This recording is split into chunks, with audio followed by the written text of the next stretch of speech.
man. Shout out to Vincent. Let me know if the audio's right too now. There's something going on in the background. Hopefully we good now. Hopefully we good. There we go. Appreciate y'all. Hey, shout out to everybody that supports the platform. All the admins, moderators, etc. Just people that are following the content.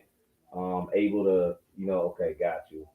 Able to help get the message out there. Going into the topic, wanted to discuss what prison is for a few different reasons. We're finding it more and more imperative and important to really give a perspective from the inside out of what prison is, the reality of it, why people are screaming that there needs to be an overhaul when it comes to the judicial system, etc., the justice system as we know it. Why you have people screaming out loud the in prison labor and in mass incarceration. So when we look at it, what is prison?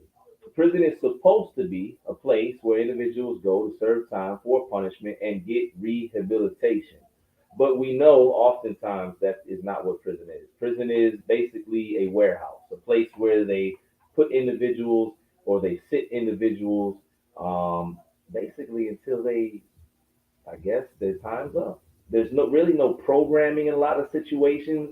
A lot of people ask me what is rehabilitation like in prison or what was it like for me, and I tell people all the time rehabilitation came for me from choices, from fighting to go to the library, from networking with other brothers that cared about their freedom, etc. But true rehabilitation did not come from Department of Corrections. There were opportunities at it, but oftentimes the attempts that are made from the Department of Corrections are really, honestly, I don't know, they just lack. It's hard for somebody to talk to somebody about emotional intelligence or behavior or any other situation if you've never really lived that situation.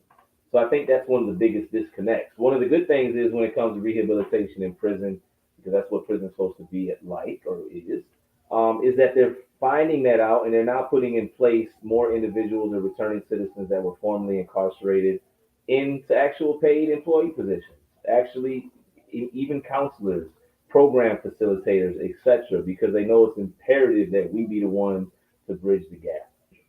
All right. Somebody said, why do people go to prison? And it's crazy. This question you would think would be quick. People go to prison because they break the law.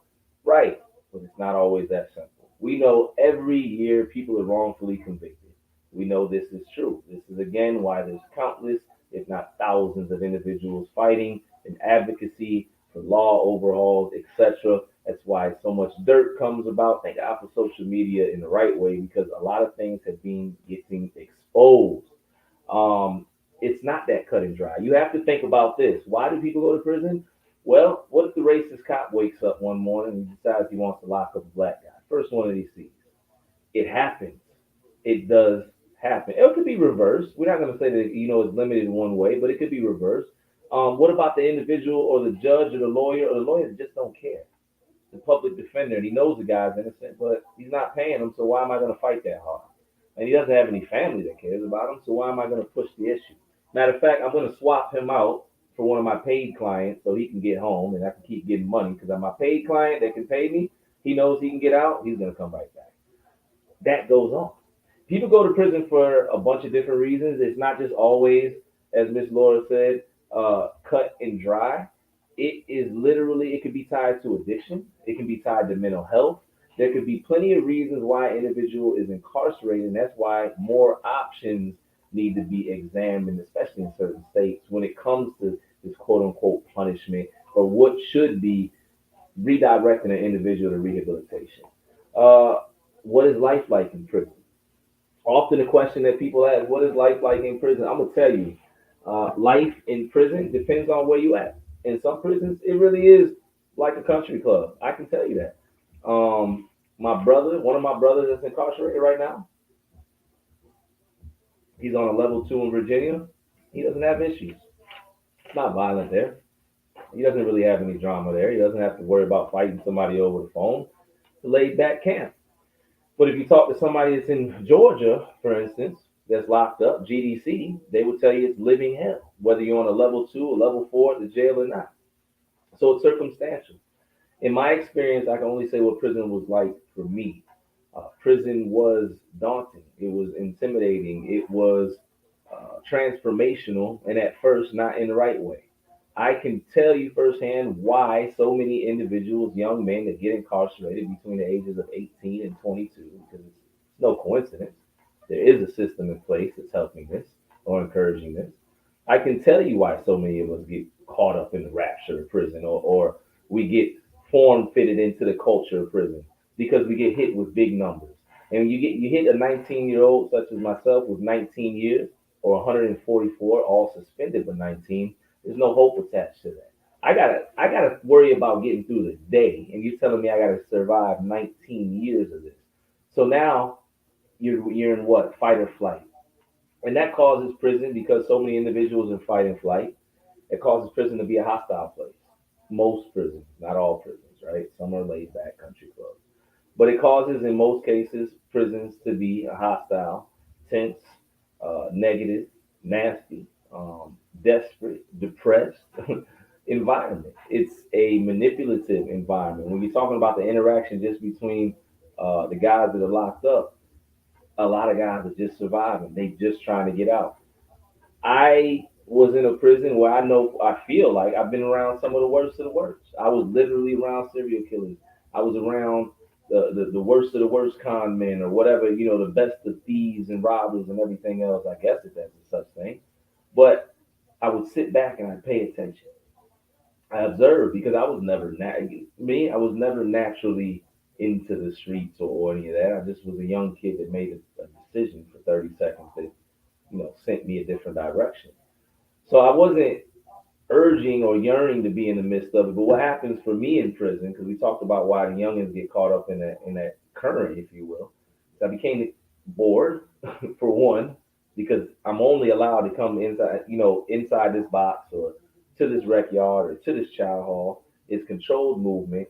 I'm supposed to be, out running the streets or whatever. I don't have that. So naturally, I want to look for things to do. So now we're on the rec yard. I'm balling. Now slowly I'm getting into card games, whatever it is. Now I'm getting acclimated to prison life. Before you know it, I've been conditioned to feel like it's a normal thing. That's what happens to so many of us. When you think about it, you think about conditioning, programming, etc. Growing up, a lot of us, our uncles, our fathers, our cousins, whoever, they was locked up, and it was like subconsciously there was a seed planted that say, yo, your turn is coming, depending on the situation. What you've seen on TV, depending on the videos, what I'm saying, certain things were glorified for a reason, and it's not coincidental. We are conditioned to not look at certain things as extreme as they are. Prison should be looked at in an extreme way. We should be, I don't want to say necessarily fearful, but we should definitely be concerned to the point that we don't commit actions that'll bring us to prison, especially for the ones of us like myself that been there, came home, and really know what it's about. But yet, recidivism is still a real thing. Prison is designed to destroy family. It's designed to separate you from your loved ones. It's designed to break you mentally.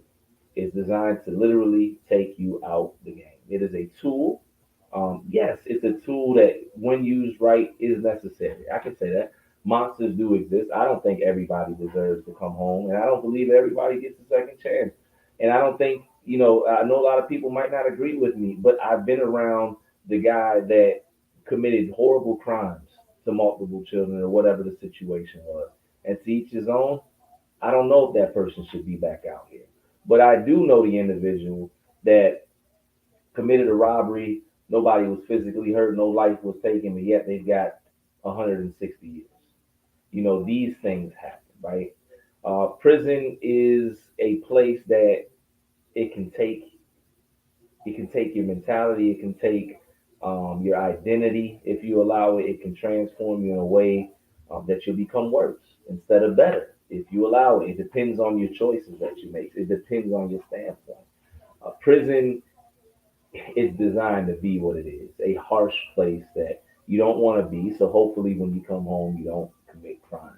I can honestly say there was a lot of times my people would ask me, "Yo, what's going on there?" and I would dress it up, because what am I gonna stress y'all out about?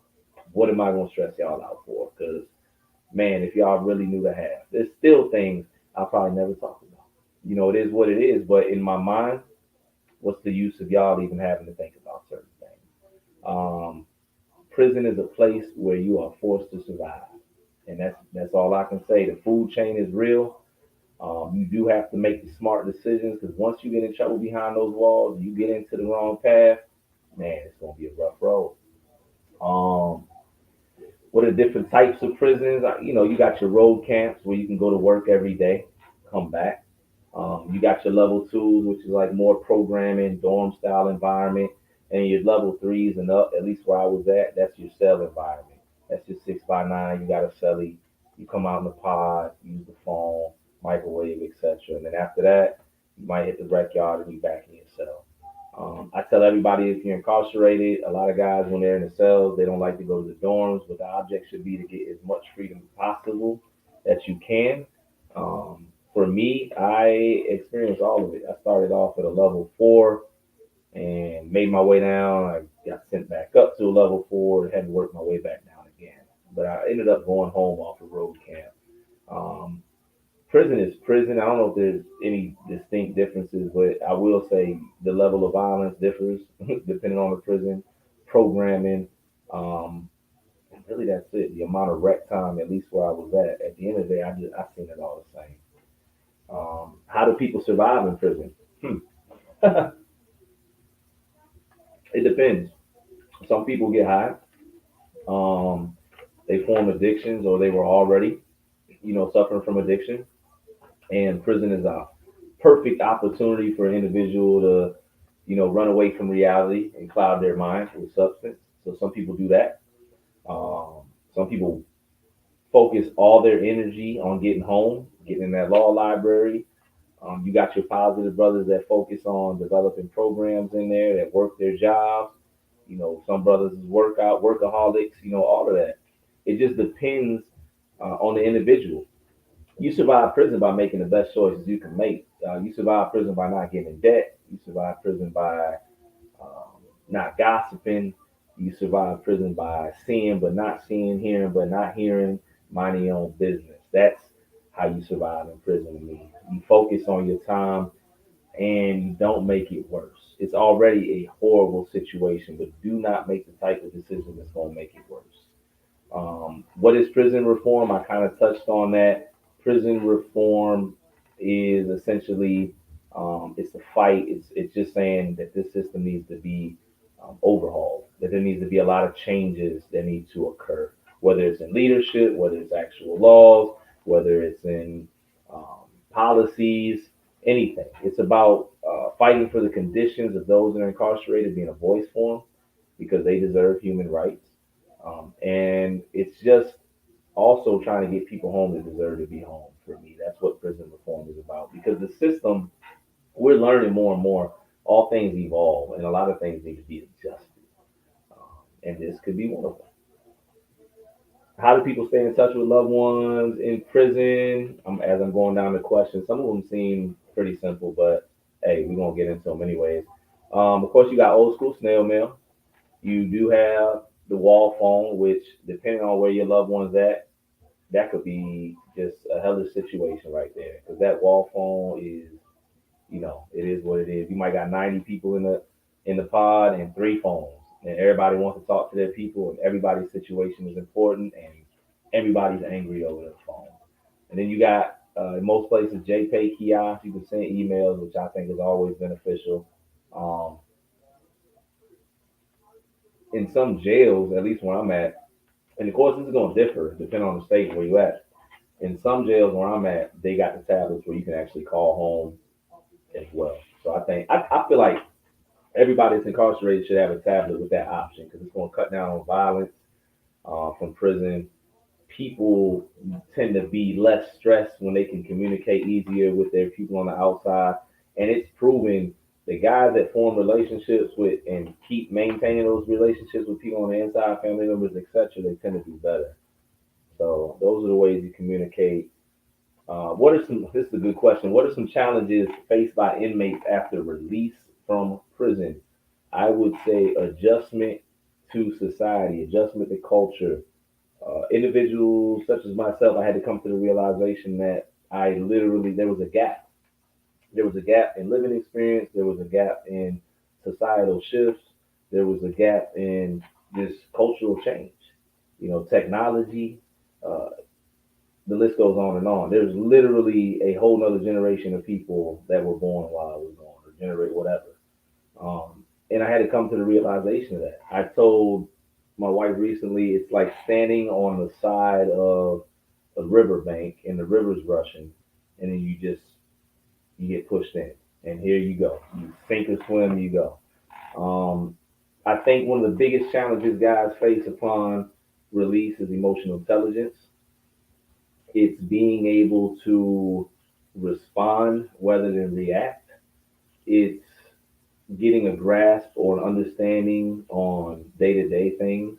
I used to battle like a flat tire would send me out of control when I first came home. Matter of fact, maybe the first two, three, I might have just got used to flat tires last year. I don't know, but it's an example I use. I had to be in a broke down vehicle 3 or 4 times before I realized it's okay. This is a part of life. You're not given the opportunity to plan or experience everyday life. And that's one of the things I always talk to about guys and guys talk to about me. You're in a very controlled environment. It's pretty much predictable. Yes, you know that it's violent, hostile, etc. There's certain individuals that may or may not pop off, but you don't have to worry about flat tires. You don't have to worry about light bill. You don't have to worry about if somebody gets sick or paying for a hospital bill. You don't have to worry about certain things. So I always tell people, don't be like me. Don't put 1,000 pounds of weight and pressure on yourself because that does make it extremely hard. Um, and something I've had to learn recently is just a word to this point is connect yourself and hang on tight to good people, man, because you're going to need support. When people come home from incarceration, they need support, they need patience, they need grace, they need understanding, um, and understanding in a sense like they shouldn't be rewarded necessarily. Like I never expected to be rewarded because I came home from incarceration, but understanding the sense of he really was gone or she was really gone for this amount of time. This has happened. They've lost family members. Whatever. I think as long as you got people around you that take that into consideration, you'll be good. You'll be okay. Um, I had an uncle that couldn't. Lord said I had an uncle that couldn't stay out. Was on a revolving door. Told me he didn't know how to live on the outside. So my question is, why was it so hard out here and easy in there? Responsibility. That's a great question. People, I believe wholeheartedly, people do recidivate or get locked back up because they can't cope with society's pressures. It's hard again when you've been gone half your life and prison is all you know.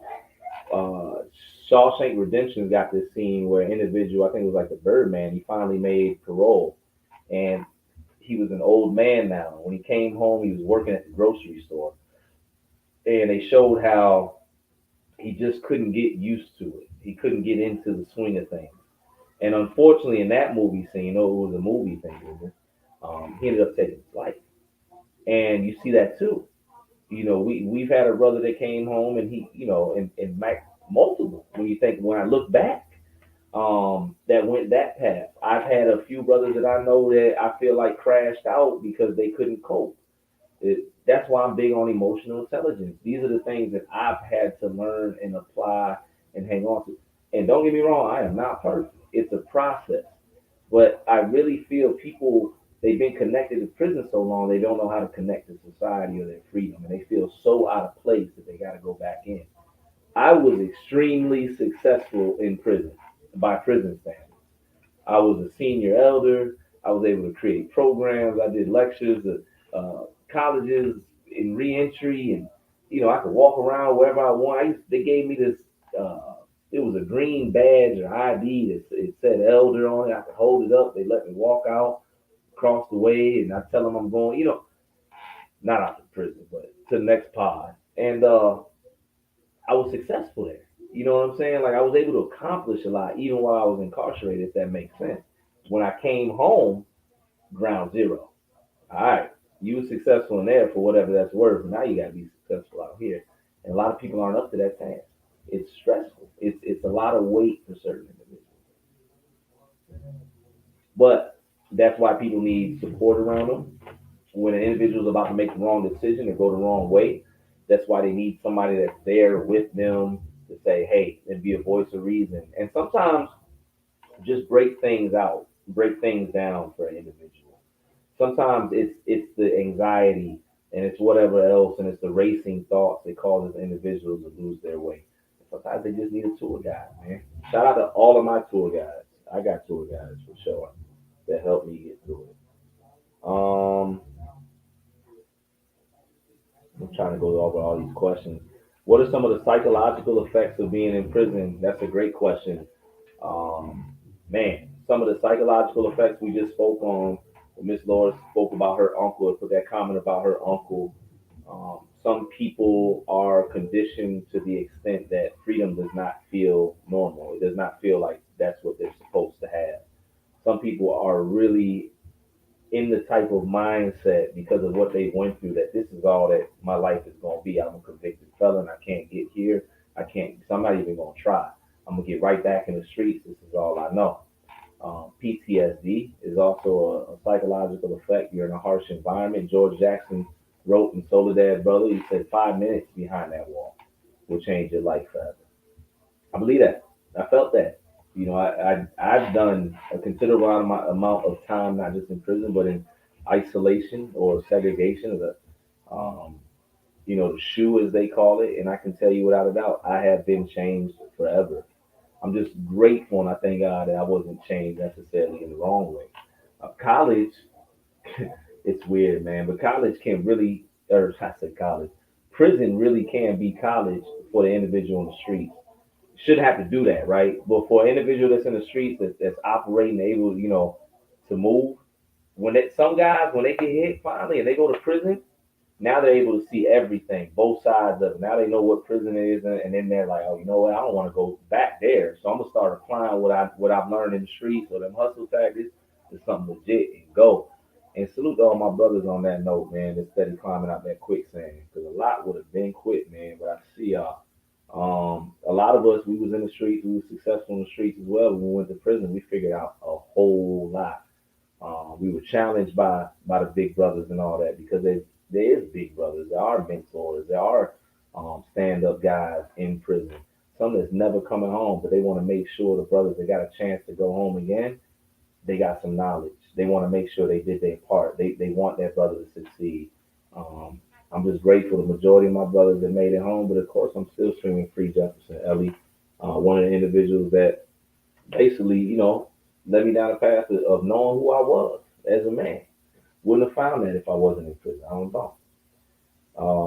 The psychological further psychological effects though is depression. Depression is very real. Um, you can have social anxieties when you come home.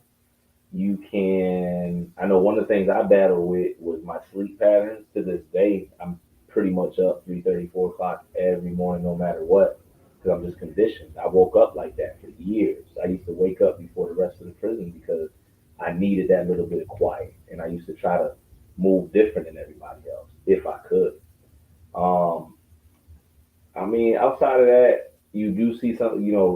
Anger gets brought home a lot of times, or I want to say guys come home and still in fight or flight. Again, if you're in fight or flight for so long, right, for years, you're in an environment that's negative, harsh, nasty, all that, right, and you have been operating in this way for so long, your brain, your mind can get caught in a stress hole, and your brain can think that it's operating normal and that this is what life is. And the truth of the matter, it isn't. We know this. This happens. So, like, when you come home, I know one thing my mother-in-law used to always say, and I used to let it go out in one ear and out the other was, you need to slow down. You need to breathe. You need to get quiet. And I'm a firm believer in that, right? When you ask about psychological effects, I'll just say to anybody, if you've been incarcerated, go to therapy. Like, just go to therapy, get checked out, see what's going on. If anything's going on, maybe you came out unscathed, but maybe you didn't. If you did, then here's an opportunity to address it. And that's what you want because you want to be able to go forward in such a way that you don't end up being tripped by one of those things that you came home from prison with that leads you right back. Um, if you are in relationships, etc., you definitely want to consider therapy. because you got to learn how to interact differently, communicate differently. A lot of people, a lot of times, your responses out here have to be different. In prison, it's always on edge and aggressive, and you chin up, chest out, and, bass in your voice and all that. And then you've been operating like that for X amount of years. You come out here, you can't operate like that. You don't want to give off that energy. That's not what life's about. But you're in an abnormal environment. So that's why it's important to go to therapy. That's why, again, it's important to have a good support system around you that can challenge you and you listen to. Um, and really, that's it, man. Go to therapy.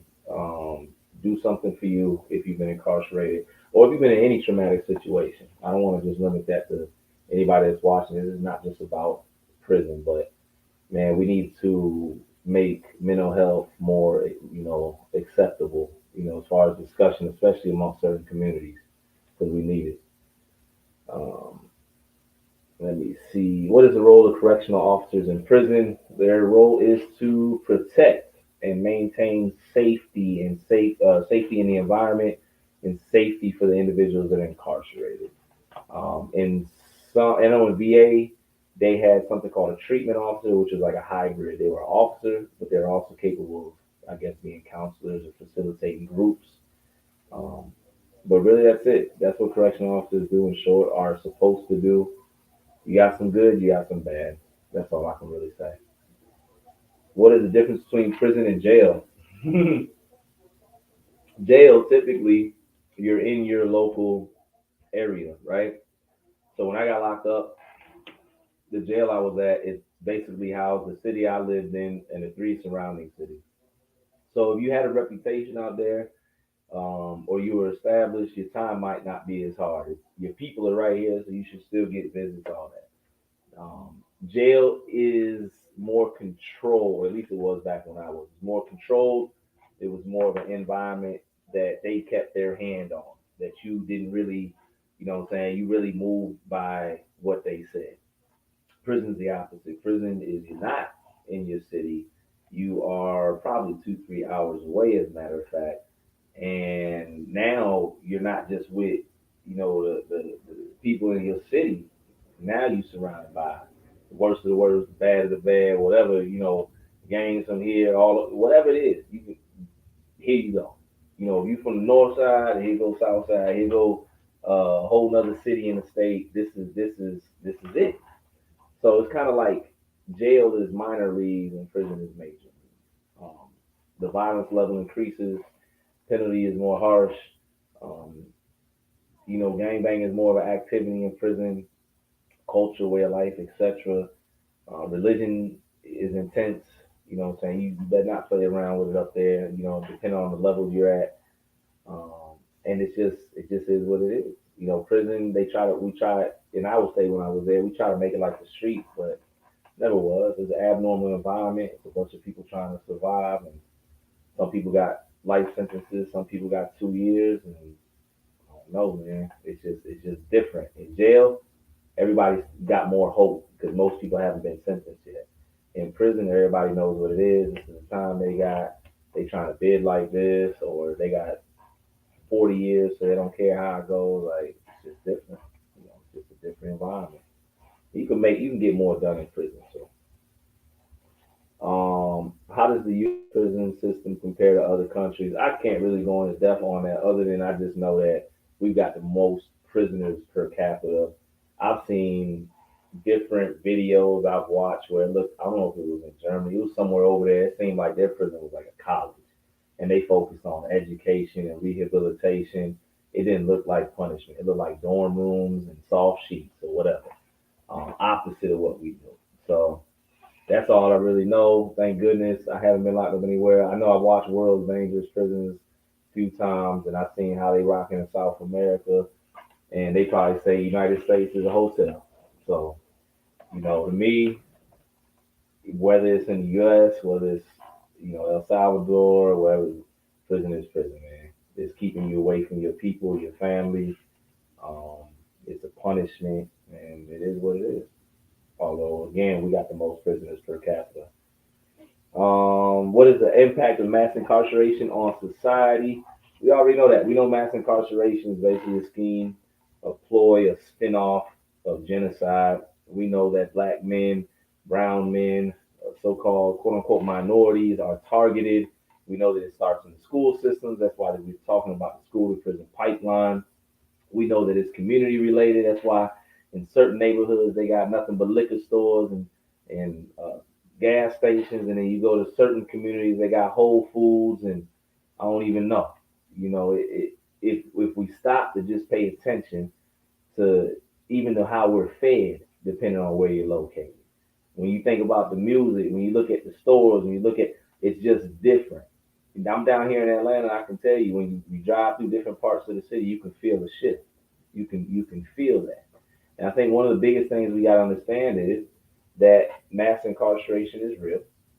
Um, it does not stop unless we continue to step up. For everybody that's attempting to go home, for every 100 people that are trying to come home, there's probably one advocate. There's a lot of events and things that are being held, at the courthouse, the city hall, etc., where you would think everybody at least would have one family member show up, and a lot of times there's maybe three people there, five people. And that's the scary part. A lot of people say they want change, but mass incarceration will not change until more people become less fearful of the system. Start making a change. Your change doesn't have to be so radical that you put a target on your back. It could be an email, it could be a phone call, it could be sitting in on a group helping somebody write a letter. It's not always to the extreme. We just need more traction. Mass incarceration is a tool and a ploy that's used for the prison labor system. Most guys work in prison, some for free, some for cents on a dollar. I think the most I ever made in prison, I was working at the sewing factory. I think I made like 62 cents an hour. But I was doing the work of somebody that should have got paid probably $20 an hour, and there's no telling how much they were selling each one of those garments for. That's prison labor. You get people locked up, you put them to work. If they refuse to work, you write them a charge and tell them they won't be free as soon as they should be. So they have to go to work. And then you could put them in the situations where they produce product to make your state money or whoever owns the prison jails, etc. That's why it's important to become educated when it comes to mass incarceration and prison labor and get more involved. So mass incarceration, what it does is it takes fathers away from sons, mothers away from daughters. It wrongfully convicts. It is an ugly beast. It doesn't give most people second chances. It takes two people that look different and gives them, or with the same crimes, same backgrounds, or maybe different backgrounds, but same criminal background, and two different sentences will come out. Mass incarceration occurs because the judicial system is flawed. Humans it's so hard to find a righteous individual that's capable of judging, I think, and giving out time, especially the way society is and social media. Everybody has an ulterior motive. Everybody has something they're good with and not good with. And that's the scary part. Mass incarceration needs to stop. That's it. We need to work on it. Let me see, man. How does the prison system affect families and communities? I kind of just touched on it. It's it takes away, right? And I want to say this. Obviously, we know a lot of individuals are making the choices that lead them to prison. I did, right? I hold myself accountable. But still, I just want to be clear there's a system in place. It When you speak about communities and families, we know what it does. It leaves a gap. It takes the father out the household. It leaves the mother by themselves, or the mother out the household. It leaves the kids in foster care. It does so many things when you look at incarceration. That's why we're screaming to people, man, there's a better way.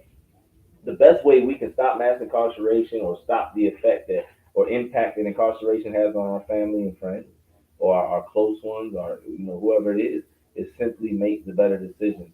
It's 2023. We can see it for most parts, right? We can see it coming from a mile away, but we need to be better when it comes to moving like that. We need to say, okay, I see you, and I'm gonna move. There's a saying that goes, it says, knowledge is not power. I remember I told somebody that, like, well, that knowledge is power. I said, no, no. What I was taught was knowledge applied is power. That's the truth. Once we know, then we apply, then a shift occurs. Gun violence doesn't have to occur. Everybody can say, hey, you know what? We ain't gonna shoot no matter what. No matter what happens, if we get to beefing, we're gonna fight. We're gonna go back to like the '60s and fist fight or whatever it is. we can make the decision. I say it time and time again. The projects don't have to be dirty and ugly. They could be the most beautiful place on earth. Prisons, even though the men are incarcerated and women are incarcerated right now, we can make the choices, those of us that are incarcerated still, and change what prison is on the inside. We could make prison a peaceful place, not full of violence and hostility. We could work together. We could literally, brothers could sit behind those walls and say, you know what, we're working on your case this month. We're working on, and they can help each other get home, but there has to be a more unified mindset. There has to be. Until we get that part, the impact on families and communities will continue. Mass incarceration will continue, and it is what it is. And I want to say this: it's not a race thing. It's not always a race thing. It's now rich versus poor. You know, it's not just black people. It's impoverished white. It's Hispanic. It's whatever. But it's real, and that's why we got up here today to break down Prison 101. I should make sure I answered all those questions.